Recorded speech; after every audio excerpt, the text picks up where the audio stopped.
Hey, 10th graders. The last time we met, I taught you Act 3, Scene 2 until Bassanio was about to make his choice. For those who are watching me for the first time ever, you need to go back to the other videos and check out the scene. I'm doing Merchant of Venice Act 3, Scene 2. Before he's about to choose the caskets, there's a song that plays, okay? So the song is important because a lot of people believe that this song is a hint trying to point out which casket to choose. A lot of people also believe that Portia has established that she is a daughter who will not cheat. She has established the fact that she is obedient towards her father. I don't think personally that this song is a hint. What I do think is this is Shakespeare's vision. He's a director, it's a stage, and the hero is about to choose the casket. So to keep the audience entertained, to let the audience know how to choose the right casket or how a person should be choosing the right casket, the song has a symbolic meaning. So there's a song that plays. The song is really funny if you're in class and you ask a kid to sing it to a Bollywood tune. Uh, but this is a virtual lecture, so I'm not gonna sing it for you. Tell me where is fancy bread, or in the heart, or in the head. Forget it. So the song is, tell me where is fancy bread. Is it in the heart or in the head? How begot, how nourished shed. So it's actually nourished, but because they are trying to rhyme it, so in a song it's nourished shed. So everything is rhyming with lead, if you notice. So that's the first hint that makes people wonder that this is a hint that's being given to Bassanio. That all the words rhyme with lead. Tell me how is fancy bread. Is it in the heart or in the head?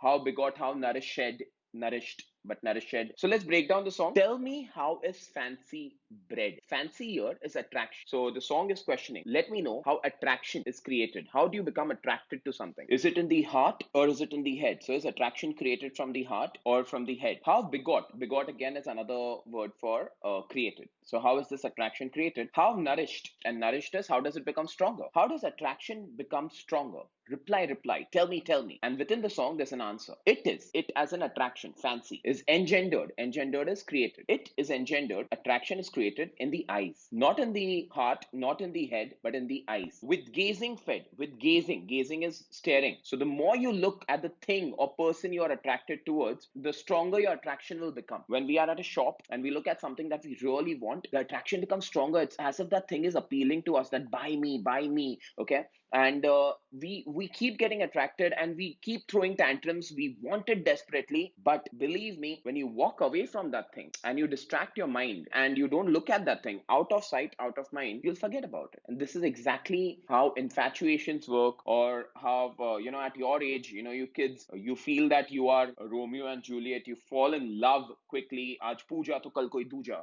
So everybody feels that you're in love every new day, but it's not love. It's just attraction. At this age, it happens, and this attraction passes away when you stop looking at that thing or that person. And that's exactly what the song is trying to teach. It's fed with gazing. It becomes stronger with gazing. It becomes stronger by looking at something. And this fancy dies in the cradle where it lies. Fancy, as in this attraction, dies, ends in the cradle where it lies, matlab where it was born. And where was it born? In the eyes. So it dies also in the eyes, which means if you stop looking, you'll stop being attracted. So let us all ring fancy's knell. So now that this attraction has ended, let's ring its knell. Knell is a bell that's rung at funerals.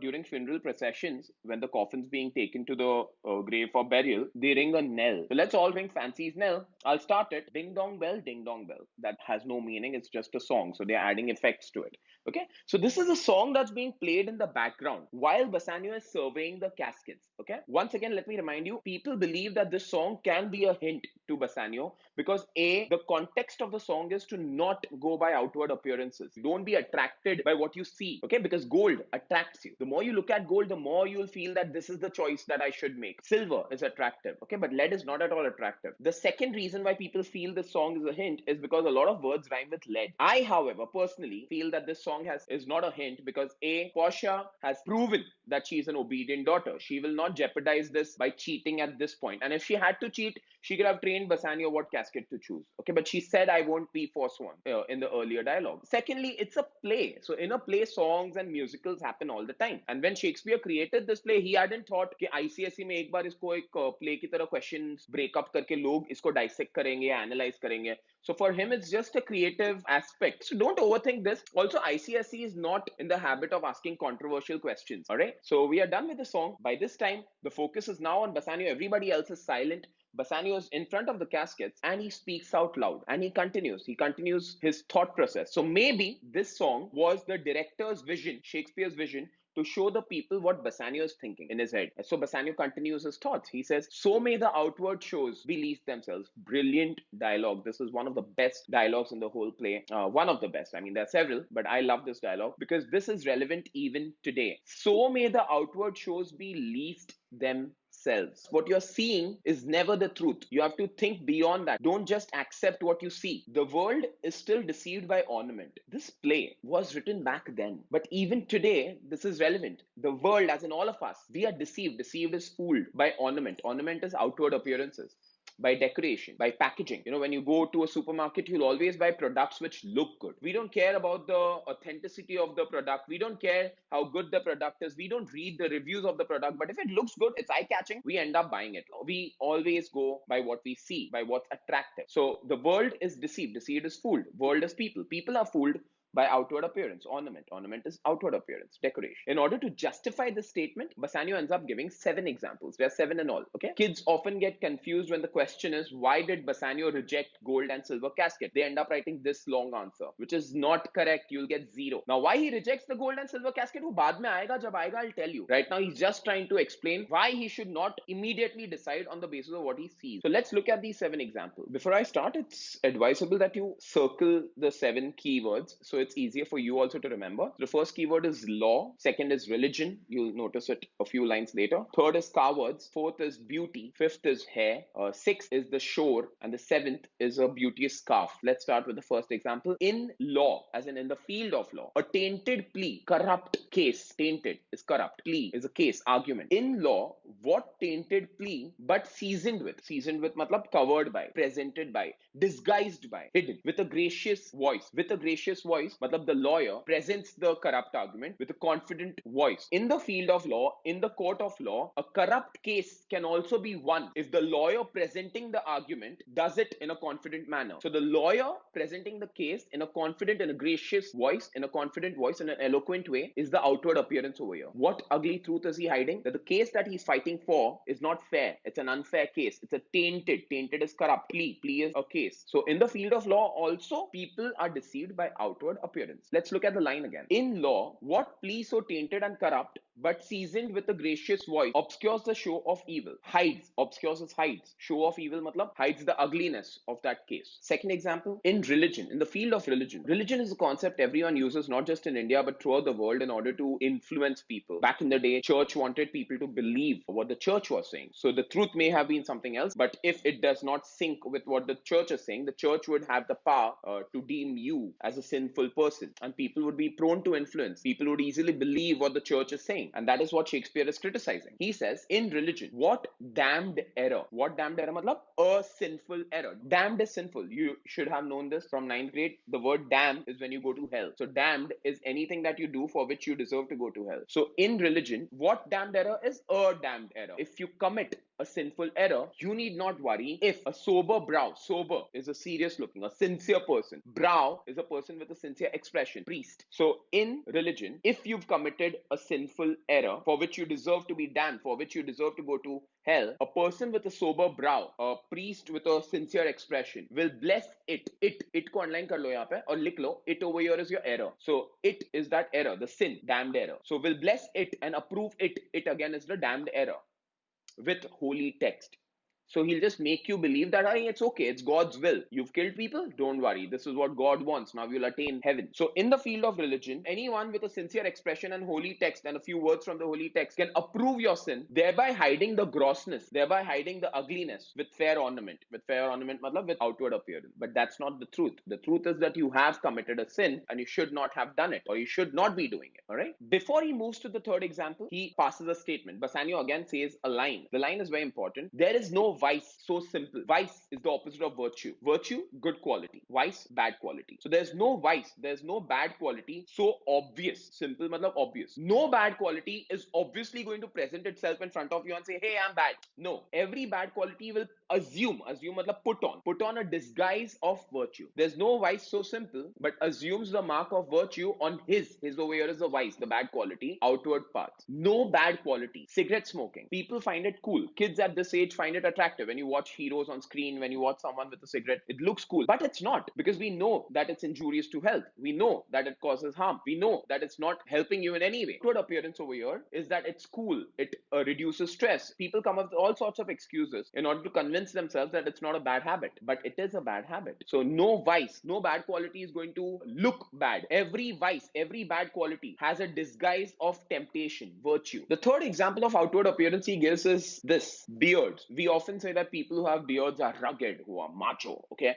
In fact, I do it because I don't want to be bullied by stronger people. So maybe it gives an appearance that I'm a rough guy, but actually I'm scared of cockroaches also. So yes, I'm a fattu at heart, but the beard gives out the impression that I'm a strong person, and that is exactly what was happening during Elizabethan days. He says, "How many cowards? Cowards, matlab fattus. How many cowards whose hearts are all as false as staircase of sand? The way you can't rely, the way you can't depend on staircase made of sand because you'll always fall. Same way you can't rely, you can't depend upon these cowards to help you because they just look macho, they just look courageous, but they are not. How do they look courageous? The next line. So how many cowards with hearts as false as stairs of sand wear upon their chin? Wear matlab grow. The word wear over here is grow. Grow upon their chin. Chin matlab face.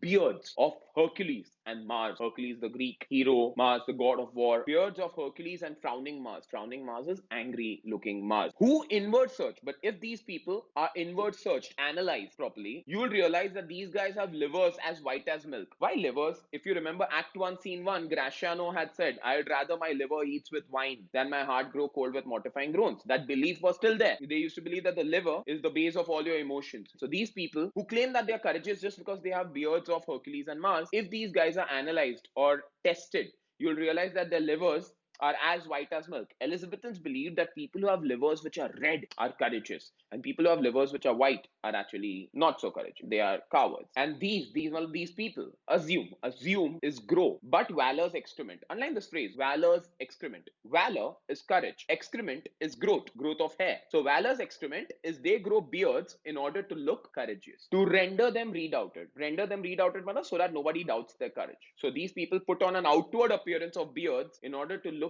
courageous, but the ugly truth is that they are not at all courageous. They are cowards. They have hearts which are like staircases of sand, and they have livers which are white. So we are done with three examples. All three examples justify that one should not directly go by outward appearance. You should always think and see what the truth is. Now the fourth example. Fourth example is beauty. He's talking about women who are obsessed with fairness. Sadly, even today, only recently now there's an awareness going on, and people realize that skin color doesn't matter really. Fair and lovely should only be lovely, or not even that. But people in Elizabethan days were obsessed with fairness. And in order to look fair, they would apply a lot of makeup. Now, the word for makeup is beauty. So look on beauty and you'll notice that it's purchased in weight. They are talking about cosmetics over here, which are purchased by quantity, by weight, thereby working a miracle in nature. This miracle pe question mark. This can come as an individual question. They'll ask you, what does the miracle refer to here? So the miracle, the magic is that those who apply the most of it become the lightest. It's a pun. Shakespeare was very clever with puns. Unlike the word lightest here has multiple meanings. So the first meaning of lightest is fairest, obviously the literal meaning. The more makeup you apply, the fairer you become, the lighter you become. So those who apply the most of it become the lightest, fairest. Second, lightest in pocket also, in weight, because the more you spend, the lighter you become in pockets. So you're losing weight. And third meaning of lightest is light in character, because women who apply a lot of makeup are doing it in order to attract men. So you become flirtatious. You tend to flirt. So you become light in character. I'm not saying this is Shakespeare saying it. It's just my job to explain to you what he was saying back then. Now, clearly beauty is not enough. So along with beauty, they also wanted hair. And back in the day, the trend was curly hair. Okay, golden snaky locks is the word. Apart from beauty, so are those crisp snaky, malab wavy, curly golden locks. Locks is locks of hair. Now, if you don't have them naturally, what do you tend to do? You go for wigs. And back in the day, wigs were taken from dead people. So are those crisp golden snaky locks which make wanton gambles. Wanton. The word wanton is important here. Wanton is aimless, something that has no direction. Lehrati hui zulfe. So these lehrati hui zulfo ke liye, they make wanton gambles. Gambles are movement. So in order to attain crisp, golden, snaky locks, which make aimless movements in the wind, make wanton gambols in the wind, upon supposed fairness, very, very smartly used, supposed, because the fairness, the beauty is not real, it's assumed, it's supposed, okay, it's fake fairness. So in order to attain these golden, crisp, snaky locks upon supposed fairness, they often use the dowry dowry of a second head. Dowry of a second head, matlab they use hair cut from another person, second head. And this second head is the head which lies in the sepulchre. Sepulchre is the tomb. So this dowry, this hair that's borrowed from a second head, the skull that bred them, that grew them matlab the hair that's used in the sepulchre. Clear so far? Law, religion, cowards, beauty, and then hair. Okay, we are left with two more. So now we round it up. Ornament. Ornament matlab outward appearance. Is like the guiled shore. Guiled. The word guiled is deceitful, treacherous, dhokebaz. Dhokebaz shore. A seashore is called dhokebaz or treacherous or guiled because while you are on the shore, the outward appearance is that the sea is calm. But the truth is that it's the shore that disguises the most treacherous sea. Because when you go deeper in the sea becomes rough. The waters become rough waters. So while you're on the shore, the waters appear calm. But the truth is that these waters are not calm. The deeper you go, the waters become more and more dangerous. And the seventh example, ornament or outward appearance is like the beauteous scarf, the beautiful veil that hides an Indian beauty.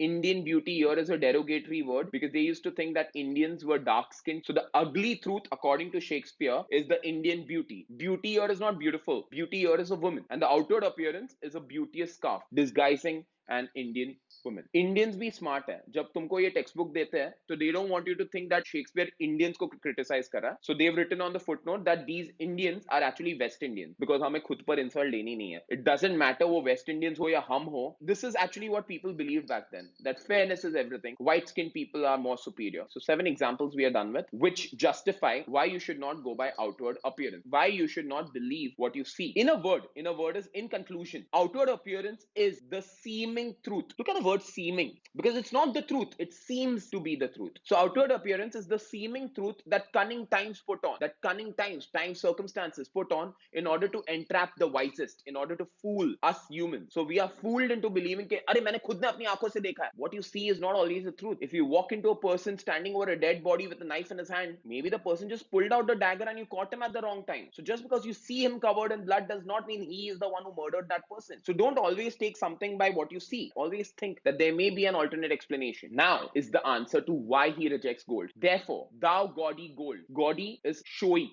dhinchak. So thou dhinchak gold, you jagmag gold. Hard food for Midas. You know the story of King Midas? बचपन में हमने पढ़ा हुआ था. There's a king who prays and he wants a boon that anything he touches turns into gold, and then he realizes it's a big mistake. He can't even eat food, and he touches his daughter and she turns into gold. So the lesson was that he became over ambitious. So gold over here is called hard food for Midas. So gaudy and hard food for Midas. I'll none of thee. I'll none of thee, madam. I won't choose you. You as in gold. Nor none of thee, as in nor you. Silver. So now why does he reject the silver casket? He calls silver pale and common drudge. Drudge is a slave. So he called silver pale and common slave because silver currency was the most common currency back then, exchange between man and man. Between matlab between. So I won't choose you nor you, but thou as in you, lead. Thou meager. Meager is simple. Simple lead, which rather threatenest than promise aught. Meager lead. Meager is simple lead. And this is not insulting. He's not calling it meager ke yaar tere mein kuch hai nahi. Meager as in he's saying it as a matter of fact that you simple looking lead, which rather threatenest. He says instead of making false promises like the other two caskets, you are actually threatening me, which is refreshing because sometimes honesty is good. Than dost matlab do promise aught. Promise aught is promise anything. So you lead